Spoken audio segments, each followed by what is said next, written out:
국회 출입하는 조일호 기자와 연설에 담고 있는 의미 또 내용도 짚어보겠습니다. 어서 오십시오. 오늘 권성동 국민의힘 원내대표의 대표 연설은 좀 달랐습니다, 어제하고. 이재명 대표는 어제 정책을 위주로 얘기했었는데 오늘은 좀 비판 위주였어요. 그렇습니다. 어제 이 대표가 국민 소환제 그리고 잘사니즘을 띄운 것과 다르게 이 권성동 원내대표는 작정하고 야당의 의회 독주를 부각시켰습니다. 이 비교해보면 두 대표 모두 국민, 대한민국이란 단어를 가장 많이 언급했는데요. 두 번째로 많이 쓴 단어는 확연히 달랐습니다.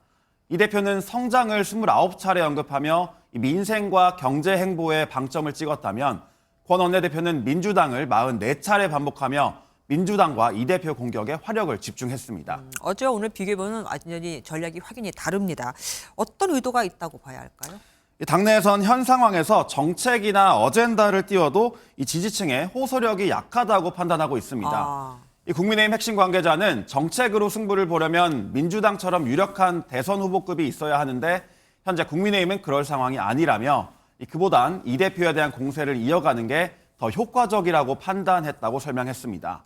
이 당내에선 여당의 대표 연설에서 야당 욕만 하는 게 맞냐는 비판도 나오고 있지만 이 대표 2심 선고와 또 윤석열 대통령 탄핵 판결까지는 이 대표에 대한 공세 수위를 끌어올리면서 기존 지지층과 또 중도층에게 어필하겠다는 전략으로 풀이됩니다. 그동안 국민의힘이 여당으로서 사과를 안 했다는 말이 많았잖아요. 그래서 그런지 초반에 공식 석상에서 비상계엄에 대해서 사과는 했습니다. 그런데 원인은 또 이재명 대표 쪽으로 돌렸어요. 맞습니다. 앞서 보신 것처럼 권 원내대표는 비상계엄 사태에 대한 사과로 오늘 대표 연설을 시작했습니다. 21세기 대한민국에서 납득할 수 없는 조치라고도 했지만 정작 그 이유는 한 번쯤 따져봐야 한다고 말했는데요. 29번의 탄핵, 23번의 특검법 발의, 그리고 삭감 예산안 단독 통과 등 그간 민주당의 행적들을 한 편의 요약문처럼 조목조목 정리하며 그 목적은 바로 이재명 대표 방탄이라고 비판했습니다. 단언컨대 지금 우리가 겪고 있는 국정 혼란의 주범, 국가 위기의 유발자, 헌정 질서의 파괴자는 바로 민주당 이재명 세력입니다, 여러분. 그런데 이 와중에 지금 민주당과 이재명 대표를 비난하는 와중에 또 개헌, 그러니까 분권형 개헌도 제안을 했습니다. 그렇습니다. 권 원내대표는 분권형 개헌 논의에 여야가 머리를 맞대자고 강조했습니다. 87년 체제 이후 현재까지 대통령 8명 중에서 3명이 탄핵 소추를 당했고 4명이 구속됐다면서 제도 자체에 결함이 있다고 주장했습니다.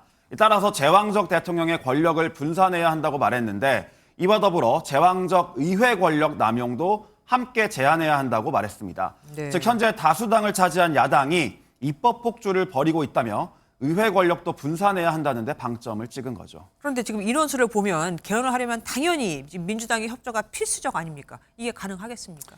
현재 민주당 내 비명계도 개헌을 요구하고 있지만 정작 이 대표는 소극적인 반응을 보이고 있습니다. 네. 이 대표는 어제도 헌법 개정이 필요한 국민 소환제를 띄우면서도 정작 개헌에 대한 언급은 없었습니다. 이걸 모를 리 없는 권 원내대표가 오히려 이를 이용했다는 분석이 나옵니다.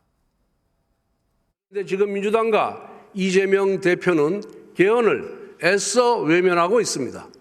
대권이 눈앞에 다가왔다고 생각하는 것입니까?